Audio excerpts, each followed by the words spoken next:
"Step aside, ma'am. I need to verify your seat assignment," said the flight attendant, her name tag reading Melissa. Her voice lowered, but still audible to nearby passengers.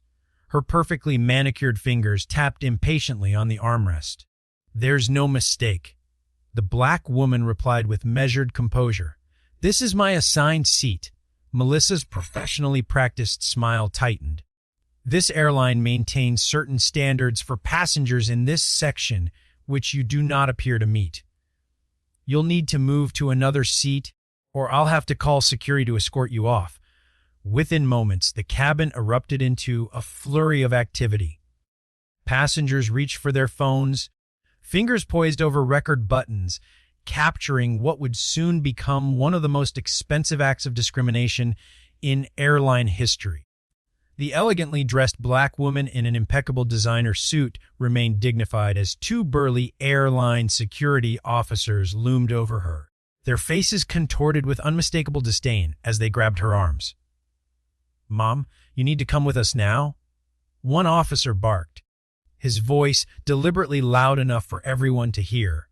Several passengers exchanged uncomfortable glances, while others pretended to be absorbed in their devices, the universal sign of avoiding confrontation. They dragged her down the aisle anyway, past rows of shocked passengers, past flight attendants who suddenly found the cabin ceiling fascinating rather than meeting her steady gaze. The security officers exchanged smug looks. Just another day handling what they deemed a difficult passenger who didn't know her place. But on this particular day, Skyline Airways Flight 2187 became the stage for a catastrophic miscalculation that would cost them the very lifeline that could have saved them from bankruptcy.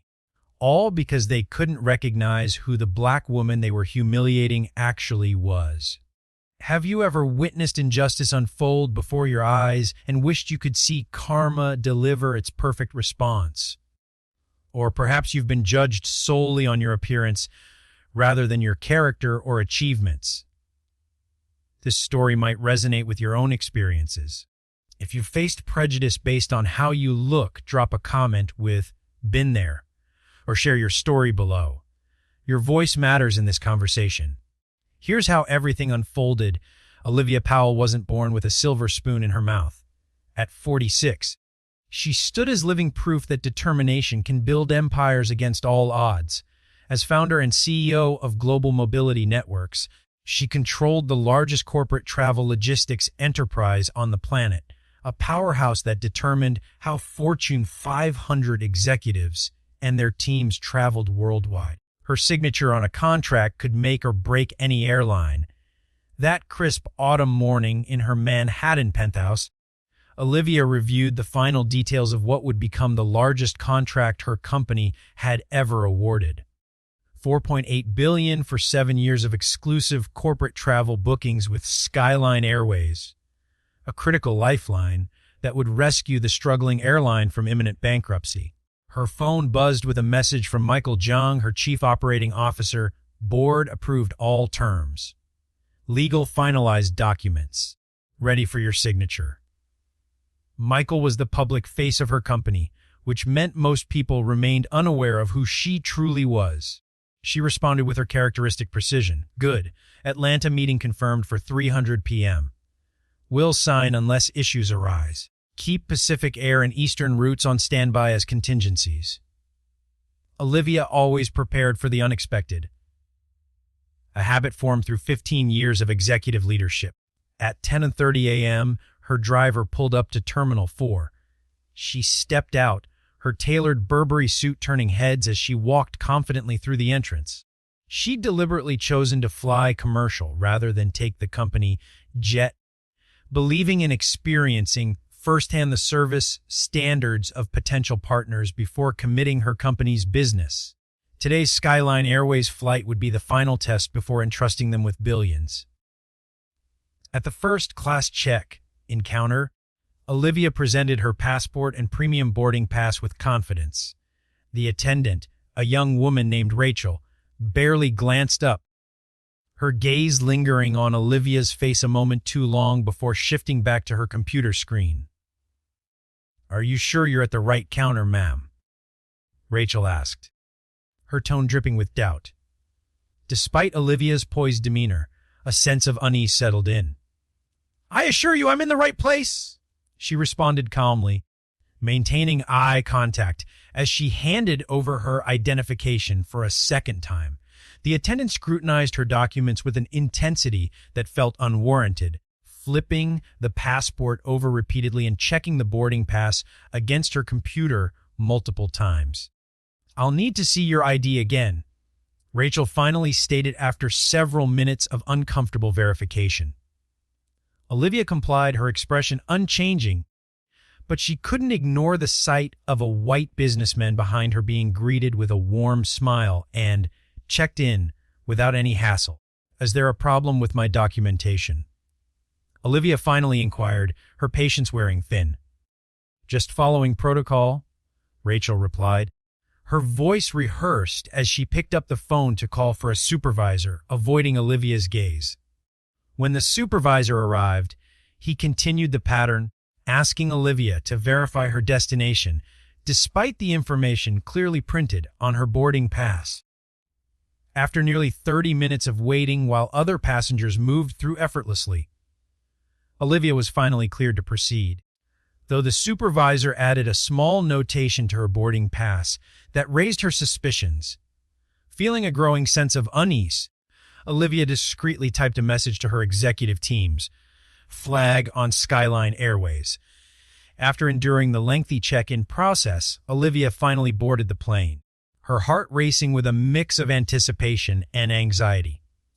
As she stepped into the first-class cabin, she noticed the majority of seats were occupied by white businessmen who chatted amiably among themselves, completely ignoring her presence. She approached the flight attendant, who scanned her boarding pass with a frown. First class is boarding now, Olivia said gently, her voice steady. Yes, I see that, replied the attendant, though her tone suggested she was surprised to see Olivia there. I think there might be a mistake, she added, lowering her voice as if to keep the conversation private. There's no mistake, Olivia asserted, maintaining her composure. That is my assigned seat. The man seated next to her, an older white businessman, cleared his throat dramatically. Is there a problem here? He asked the attendant, glaring at Olivia as if she were invisible. I paid for a peaceful first-class experience. The flight attendant offered him a conspiratorial smile. I'm just double-checking something, sir, she replied, her nervousness evident. Olivia turned her gaze toward the man, her expression unwavering. I'm well aware of the cost of this seat, as well as the cost of my time, which is being wasted with these interruptions.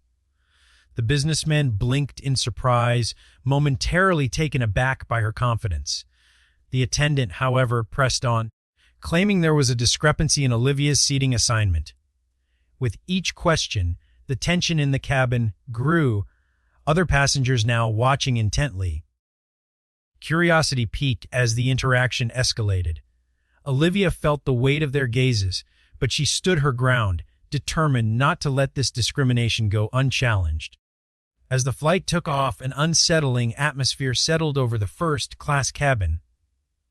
Olivia felt the eyes of her fellow passengers on her, their glances a mix of sympathy and disbelief. Drinks were served, but Olivia noticed that her request for water was delayed significantly compared to her seatmate's scotch. The inequality was glaring. About 30 minutes into the flight, Olivia noticed the flight attendant and the purser engaged in a hushed conversation, frequently glancing her way. Recognizing the signs of trouble brewing, she discreetly took out her phone, setting it to record the interaction on her tray table.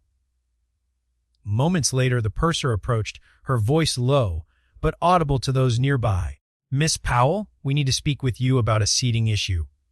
Olivia looked up, maintaining her calm demeanor. Yes. What issue are we discussing? The purser hesitated, clearly uncomfortable. Our system is showing a computer error with your seat assignment. We'll need to relocate you to economy class for the remainder of the flight. That's odd. Olivia replied, her voice steady.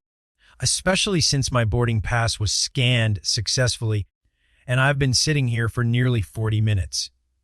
The purser's insistence on moving her to a middle seat in economy was not just a mistake. It felt like a calculated humiliation. Olivia's resolve hardened. I will not be moving. My ticket is valid, and I have every right to occupy this seat. The tension in the cabin thickened as other passengers began to take notice. Olivia felt a wave of solidarity from those watching, some even recording the confrontation on their phones. The purser, visibly flustered, backed away. But Olivia knew this was far from over.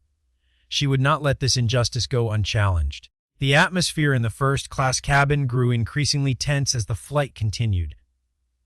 Olivia remained seated, resolute, when suddenly, the captain's voice crackled over the intercom. Ladies and gentlemen, we're experiencing a minor security concern that requires our immediate attention. As a precaution, we will be making an unscheduled landing at the nearest international airport. Please remain seated with your seatbelts fastened. A ripple of concern swept through the cabin, and Olivia could feel the weight of her fellow passengers' stares. The connection between the recent confrontation and this sudden diversion was clear to many. She understood right away that this was not a standard procedure. They were fabricating a reason to remove her from the aircraft. As the plane touched down in Charlotte, Olivia observed security vehicles with flashing lights waiting by the tarmac. The flight attendants exchanged worried glances, and she felt the tension mount, knowing she was the focus of this unfolding drama. When the aircraft door opened, two uniformed security officers stepped on board, speaking briefly with the purser, who pointed directly at Olivia. The officers approached her row, their expressions unreadable. "Ma'am, we need you to gather your belongings and come with us," one officer stated, his tone firm but lacking any real explanation. "What is the reason for my removal?" Olivia asked, her voice steady, forcing herself to maintain composure in this humiliating situation. The officer hesitated. "The crew has reported a disturbance," he replied vaguely, but Olivia could sense the underlying intent.